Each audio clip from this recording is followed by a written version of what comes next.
Hi everyone, thanks for joining us this week. We're joined obviously by Ben Gamble, who's head of DevRel at Ably Real-Time. A bit more about Ably. Ably provide cloud infrastructure and APIs to help developers basically simplify and overcome complex real-time engineering. So Ben's going to be speaking more about running infrastructure anywhere with Java and Ably. So without further ado, I'll pass you over to Ben. So welcome everyone to Infrastructure Anywhere. It's a shallow dive into real-time DevOps with Ably and Java. The dive will be a little shallow because there's a lot, as you can imagine, there's a lot I could cover, but this is trying to give you an interesting overview of what is possible. Mostly trying to leverage the strength of what Ably offers by using a lot of cool JVM stuff. So a bit about me. I lead DevRel at Ably. I insist that every team I work on reads the Phoenix project and other tools and other books like that because it's great to learn. I get very excited by cool things, and I have spent years debugging distributed systems in startups, mostly my own and mostly written in Java. This is going to be a running theme of my career to date. Has been, hey, let's build things with lots of boxes, and then how do we get them to talk? How do we listen to them? And how do we know when they're going wrong? And so the question comes up is managing a distributed system hard? And I'd say yes. Microservices are complex. There's a great talk by Adrian Cockcroft about this and the Netflix architecture. It's been repeated a few times, and it's sort of become the canonical kind of thing everyone talks about when it comes to microservices. These are all mostly, from what I remember, also in Clojure, because that's their kind of language of choice, but they're not exactly simple. You have a lot of boxes and a lot of places, and there's not that many ways to control them all beyond like actually deploying a system which is similar to yourself and understand what's going on. The big one for me is about logs and understanding what's actually going on at a point when something goes wrong.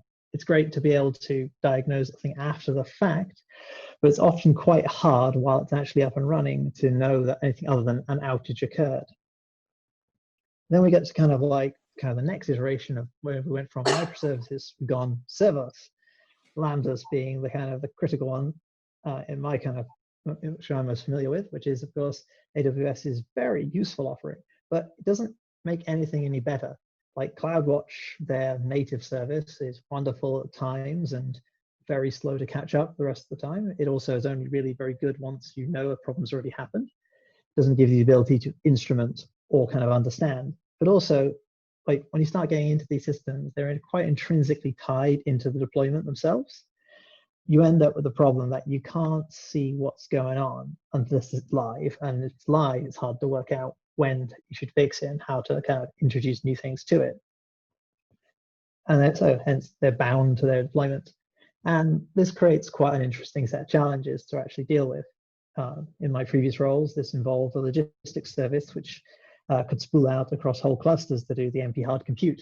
But the problem is how do you know you haven't lost a single package? How do you know you haven't got some uncaught exception due to some badly formatted string somewhere?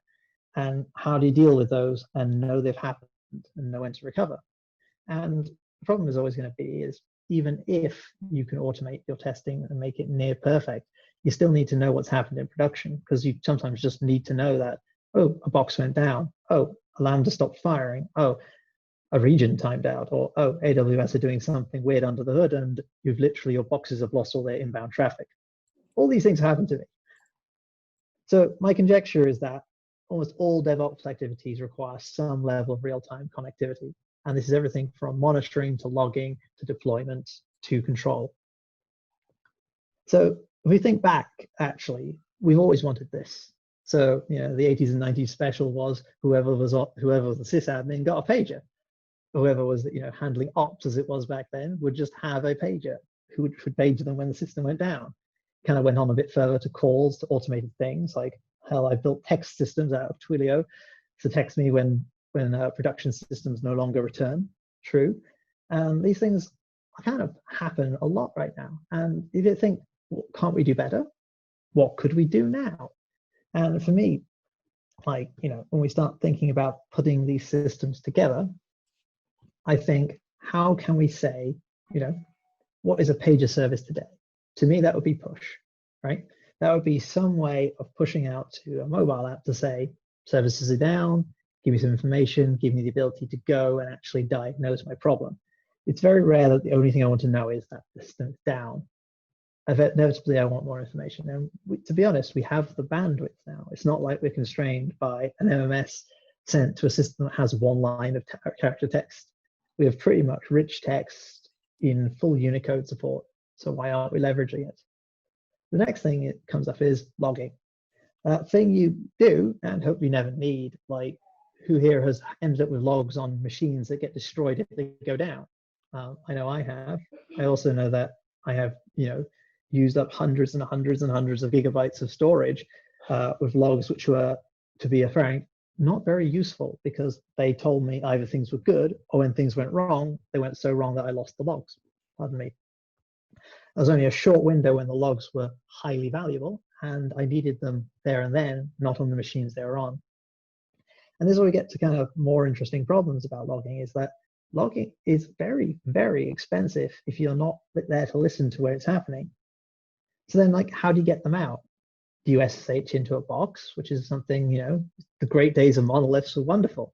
There was one point to touch, you knew what was there, you SSH'd in, you got the logs out. Perfect.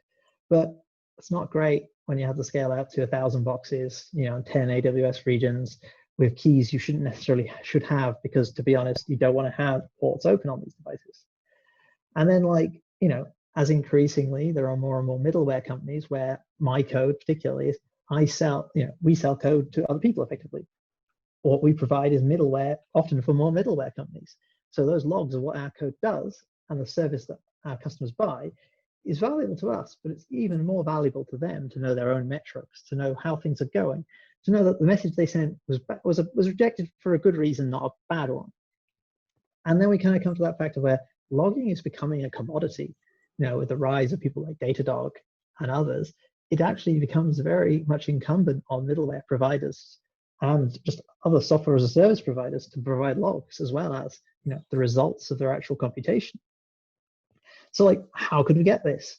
Because at a certain point you need the logs when you need them, which is an incident is ongoing. I want the logs. Traffic looks a bit high. I want the logs. Something's up. I want the logs. So how about we send them anywhere? So in this particular case, this is just a quick diagram of some Ably systems sending data through into big queues. So you can stream it to wherever it needs to be. And we also provide the ability to stream or to literally choose which streams you send to which people, whether they're inside or outside your infrastructure. If they're inside, great, have whatever they need, limited, of course, by permissions. If they're outside, perfect. We provide that distribution pipe. So then, at this point, I've showed you some diagrams that talk about Ably, and the question is, what is it? Well, Ably is a globally distributed data stream network, and then that's a wall of text. So what does that really mean? So to go past the wall of text, we are a pub sub service. We are infrastructure as a service. We provide highly reliable, highly available channels, which is our kind of main units of compute. And we provide that kind of pub sub service for almost wherever you need it, with a lot of guarantees. We're very fast. Comparative to most of our competitors, we are a lot faster in most regions. We're also very reliable. We provide idempotent messaging with send once semantics, and we guarantee ordering, and we guarantee delivery. So, that's delivered via the usual self-healing clusters. We do the whole edge thing, so we get low latency, and we make sure we deliver what matters when it matters every time. We're not the big, thick UDP pipes, you might stream, video or games through. No, instead, we are very reliable pipes for what matters. And we plug into everything, which is really important because, without good connectors, what's the point of having a big network you can send stuff through? We do queues, we have events, we have, so we have our own queues, we provide access to other people's queues like Kinesis, SQS, Kafka, and we of course have the ability to trigger things on events, which is per message, do something. And there's a lot more than you might think. So then we get to the kind of the Java side of this thing. So that's the Ably half of it. And of course, I'm going to talk about Ably because I work at Ably. But why Java? So why not, why DevOps in Java particularly? Why not Go, which is the new hotness? Why not Python, which is the thing everyone seems to think was kind of what Go replaced? And then why not Bash? That thing every sysadmin will stand by. Well, the last one I can tell you safely is that, have you ever tried debugging a bash script? It's no fun. It's a bad experience. It's not something I'd ever recommend. Python, I also kind of err on the same side. It's slightly better than Go. So sorry, slightly better than Bash, but not that much. You still end up with the fact that you have an untyped language trying to do systems which are, in their very nature, mission critical. You don't want to end up with a type going wrong and having a system which you have to write even more extensive tests than you usually would for the thing that operates your main system. And then you end up at Go, and Go is great. Go could do a lot of this stuff, but to be frank, I am not a Go expert. I've been using Java for most of my career, and Java does everything I want it to do. So, why Java? The JVM is everywhere. It powers Spring and Spring Boot, one of the most popular web servers around. Big systems like, Apache Spark, which let us do huge computations, things like Hadoop, of course, and of course, Android. So one of the main two platforms people actually view code on, and the results of code on, is mobile. So was it 60-something% of the world use Android as their mobile browser of choice? Therefore, the JVM is genuinely everywhere, and you can hire for it. Java is not losing popularity anytime soon, and any system you build which you can't hire for is kind of a waste. Like, it's all well and good to say, hey, you know what, we want something cool in Rust. Brilliant. Now find me 300 Rust engineers in a hurry, and I might have a thing I could turn into a product. But, I can't guarantee that. On the other hand, I can find genuine Java experts. I know what my build will be battle tested. And then kind of to the core of this thing is Java, you write once, it runs anywhere, which means everyone has written it once, and then you can run it. That's why Maven is awesome. You have this massive ecosystem of parts, and every time you end up building something which is a service, and I don't just mean like you're computing business value, I mean this is a service you use where your business value runs on top. It's not really about, is it unique? In fact, uniqueness is one of the very few traits it should not have. You want to know that your system has been reliable for 400 other people before you have to use it. You don't want to rely on your bedrock of your foundations, that this is some untested thing no one has run before. It's not, unless it's your core business, there's no need to innovate, right? We all know the wheel works. We don't have to keep reinventing it.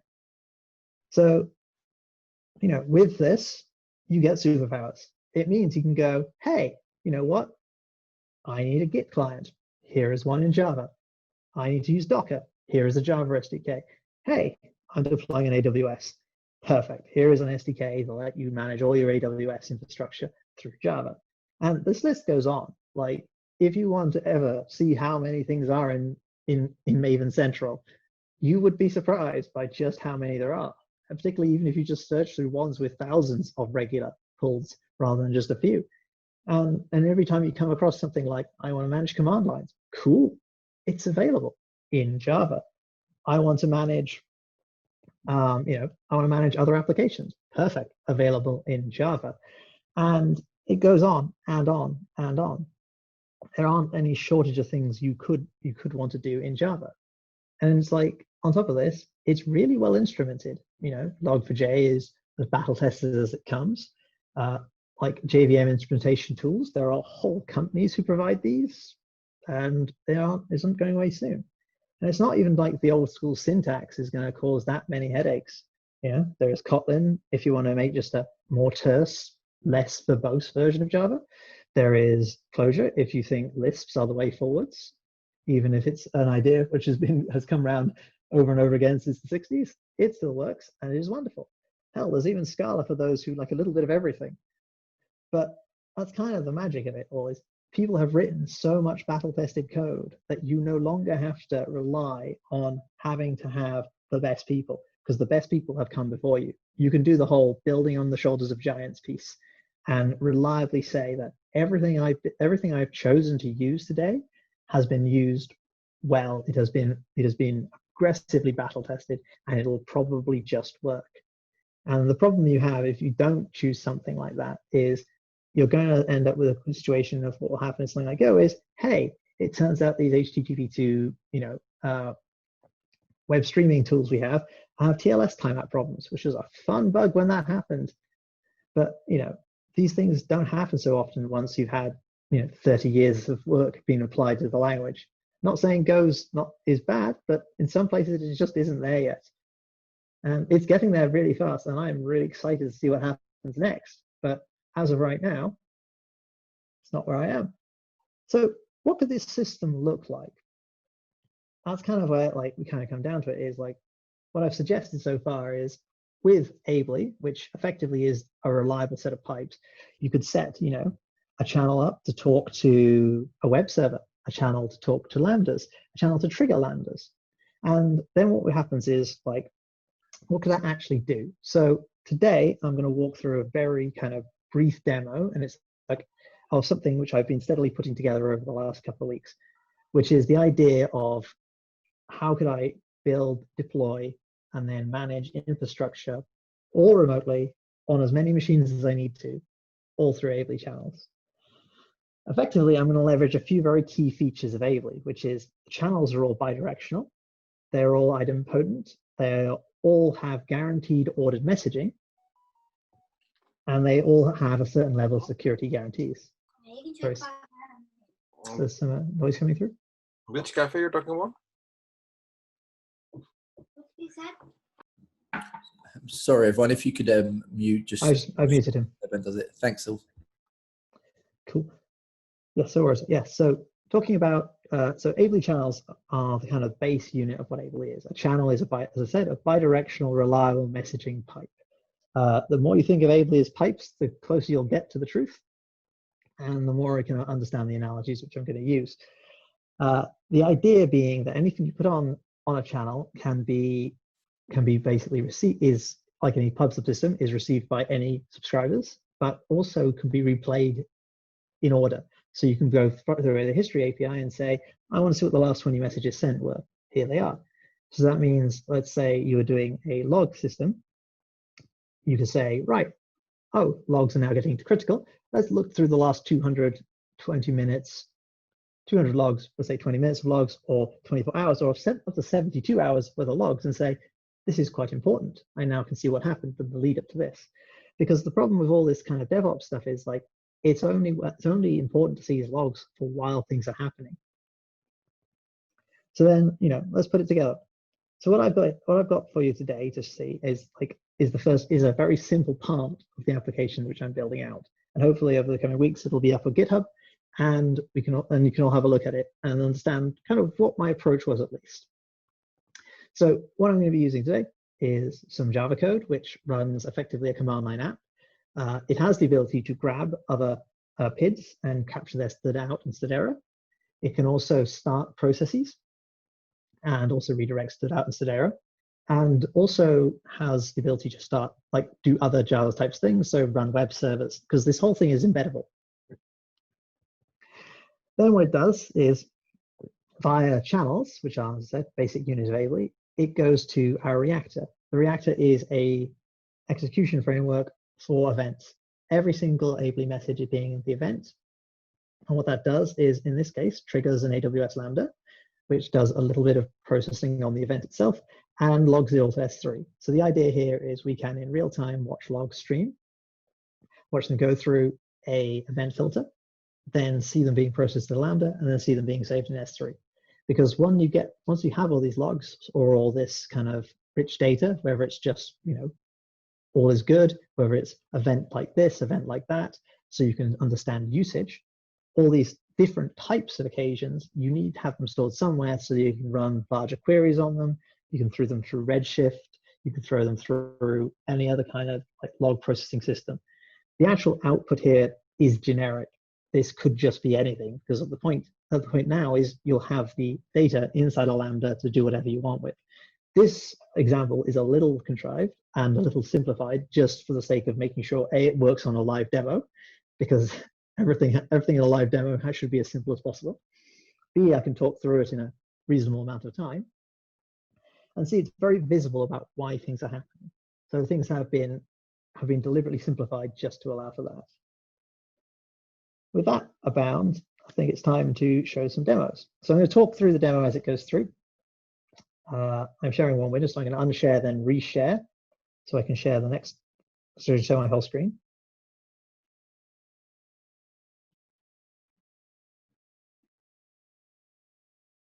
Can you all see my screen? Yeah. So we have it, the classic of IntelliJ, and as you can see, this is spitting out a very detailed log message from the application. This is the log message we're going to be looking at today, for the simple reason of it's simple. It's very just clearly a string of text, and it's spooling out every 2 seconds. So I'm just going to demonstrate what that is. Effectively, here we have just a runtime message loop streaming out the log string, which can come from anything. Other versions of this program actually do start and fire up applications, and they then get eaten asynchronously and published via a system like this, which is just a wrapper around the Ably SDK. This is using absolute off-the-shelf client-only libraries, so everyone can go get this off the client library off GitHub and build anything like this. The wrapper is as simple as it gets. It just conveniently says, this is the API key we care about.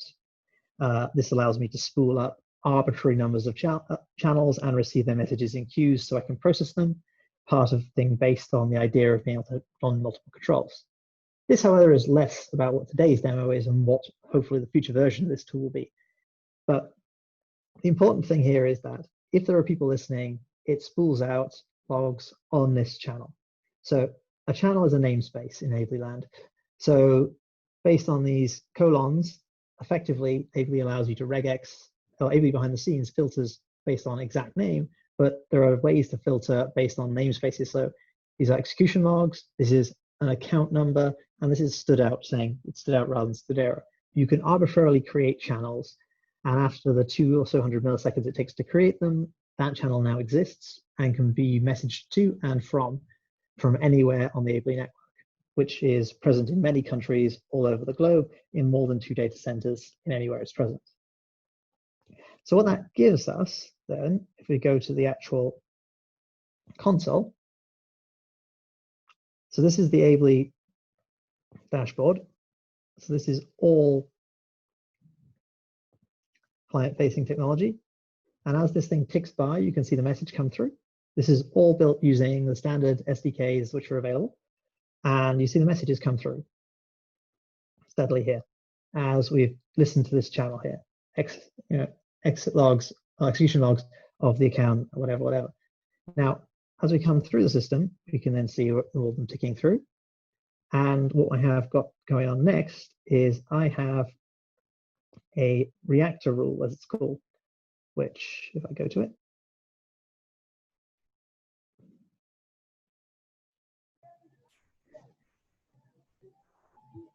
fires off this, which is an AWS Lambda event. These are very simple to make, so just show you very quickly. Effectively, you say reactor event. Anyone else here who builds software as a service, we'd love to see your logo here as another option. But what happens here is either via, you can say via webhook, via Lambda, or anything else, do something with the message you received.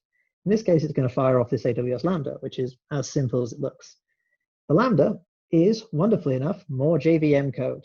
And that's kind of the critical thing here is both of these projects share 80% of the same code base. There is a more advanced version of this, which actually logs the Lambda's execution straight back to a different Ably channel again, allowing you to congregate all your logs into one place. But in this case, it's a little bit more simplified just to keep it easy.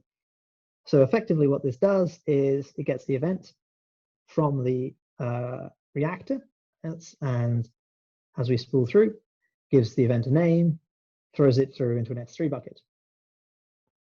Now, to show the S3 bucket, sorry, Zoom bits are in the way of what I'm looking at. So if we get to the S3 bucket, the best thing about S3 is if you throw it in with some nice slashes, you get sorted stuff. And now you get to see that as we tick through here,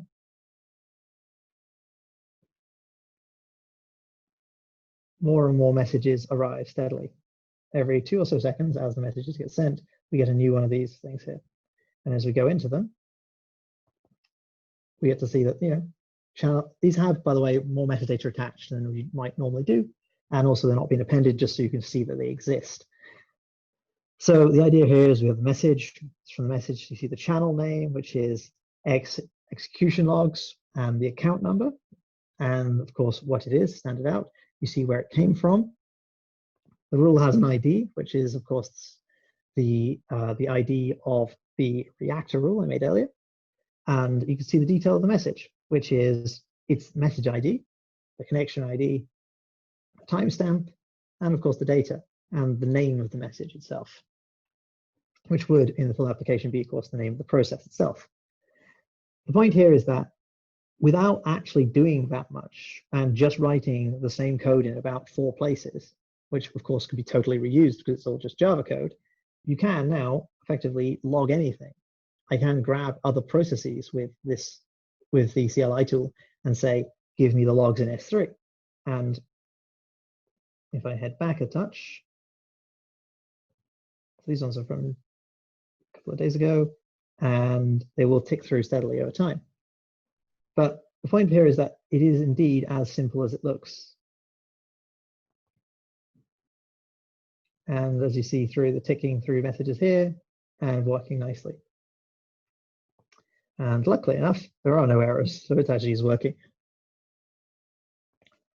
So what I've tried to show you here is a very simple example of logging tool, logging into Ably, Ably firing the message into a Lambda, the Lambda firing into S3. But where this gets a bit more interesting is, effectively right now, is I am listening to this channel, therefore it is logging. But that's expensive and more importantly involves a lot of potential storage. So what happens there is, like, you might get to the point where you're like, I don't necessarily want these logs to appear, or at least the verbose logs to appear, when I'm not listening. So this is where we get the ability to say, I need to know who's listening. So if I stop listening, so I'm not attached to the channel in this one here, I scroll down to the bottom, what happens is I'm no longer present on this channel. And this means the actual number of present subscribers is going to start decreasing. And as more people vanish and no one is interested in this string, in this log, we get to the point where suddenly there aren't actually enough people listening. So there are now no subscribers. So now the rules won't be triggered. And now there will be no more Lambdas fired off. So suddenly your billing is being dropped massively. Because this is actually a problem with logs, is logging is expensive. And I mean ridiculously expensive when you aren't actually listening. You end up burning both a lot of time and effort and money and storage space, filling up your your buckets, wherever they're cheap or not, or your hard drives, with just a lot of stuff, which is all is good here and not necessarily very interesting. And this is kind of part of the reason to do it in real time is, with real-time technology, you can basically say, when people are looking, give me all the information. When nobody's looking, give me enough to keep alerted by, either by just trimming it right down to just being the kind of concatenated logs, or by just keeping kind of like things that are indicative of activity rather than of logging messages. Either stripping out all the data that's not relevant, just compressing it, or something else. This is not to say that Ably can't do some of the compression for you. We can apply delta compression to every single message sent to keep just receive loads down, but the magic is really in what you can do with it. If I head back to the presentation.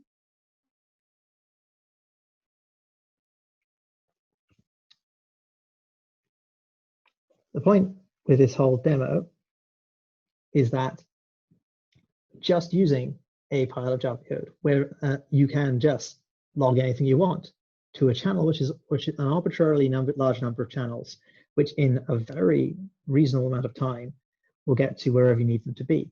And you can receive this any way you want. And because it's Java, building an Android client to look at it would be very simple. Logging from an Android app would be very simple. Like most web servers could do this, and because it can run anywhere, this could also log from any process on almost any machine. So when I built for this demo and for this talk was when I was trying to explore the subject a bit better, was the ability to control via an Ably channel, git commands. I was able to pull a project, build the project, deploy the project, and log the project all from my laptop here while it was running in an EC2 box. This is not to say it's perfect, there are some things missing from this magical story. Start with, Ably doesn't quite have as much provisioning hit as it should have, but we're getting there. The Amazon SDKs aren't quite as friendly as they could be, other than the S3 one, which I must say is quite frankly the best thing they built. And also, as it kind of goes through it, is like there's a reason we want to build, which is part of why the JVM thing comes in again, which is that you don't need to. Like every time I ran into a wall of, hey, how do I do this? Another library was there. I found, most of them are just on Maven Central or searching around for fun DevOps tools. There are a large number of everything from ways to concat and search logs. There are ways to, good databases specifically for logs, and also for just like execution and control of other applications.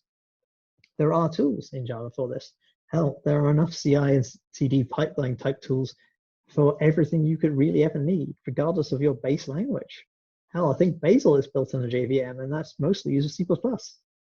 So once you start putting these things together and using the magical glue of the JVM and the amazingly useful pipes that Ably provides, you do get the ability to put infrastructure everywhere. And that is my very, very shallow dive into it. And so then we get to questions. Perfect. Thanks, Ben. Can you hear me now? Yes. Yeah, perfect.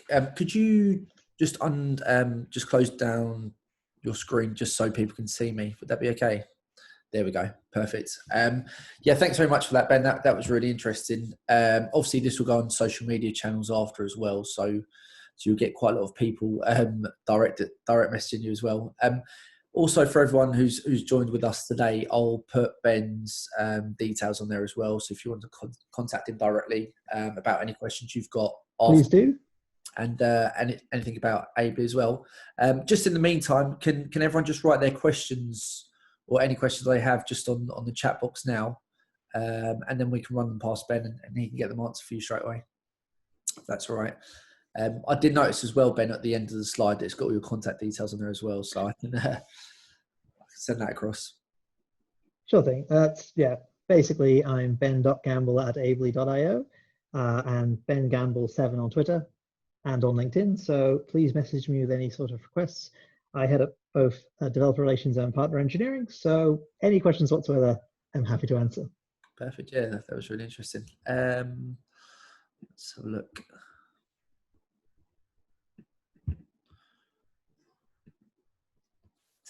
Takes a while sometimes, Ben, but if not, we can get people to message you directly as long as we've got the main. Of course. If that's all right.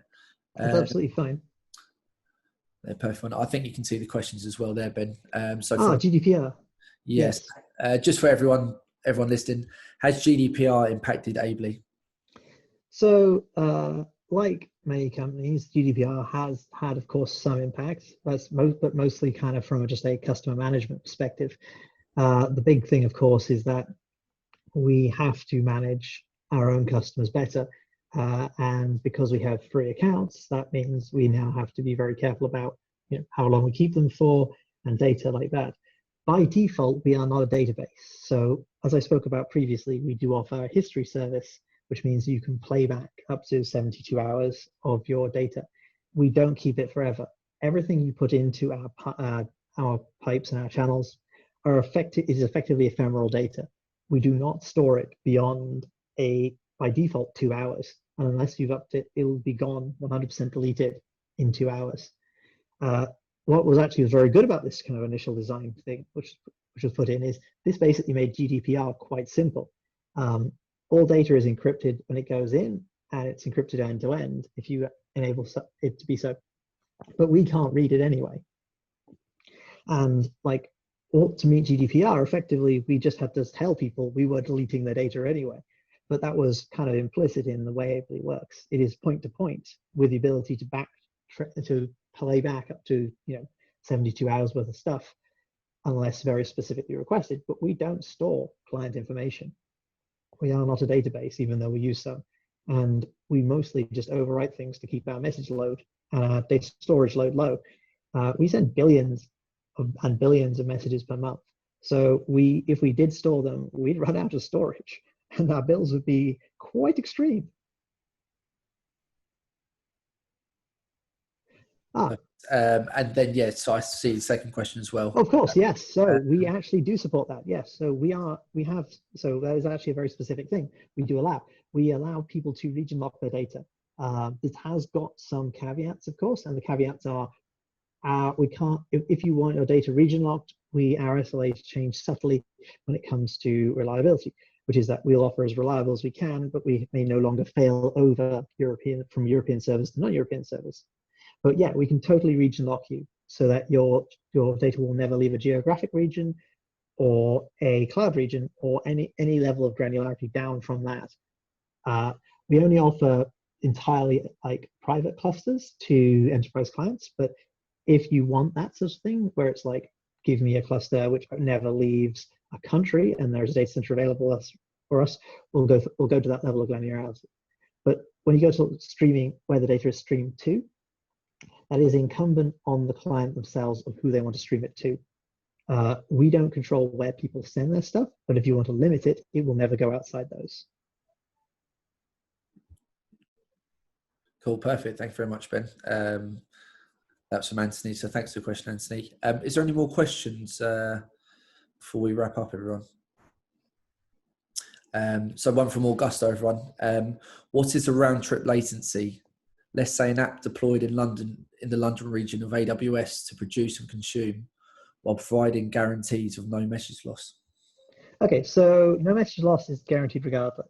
So the SLA guarantees no message loss with, I believe, currently 5 nines, or we'll give you, the usual credits or anything else back.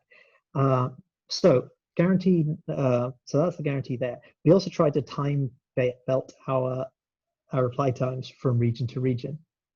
So there's actually on our website, which you can find, I will try and share with you right now because I had it open a few minutes ago. We actually have published our regular latency tests because we regularly test them. All 33,000 points of data also require. So here is the mean, I'm just link it directly into the chat, the mean round trip latency times.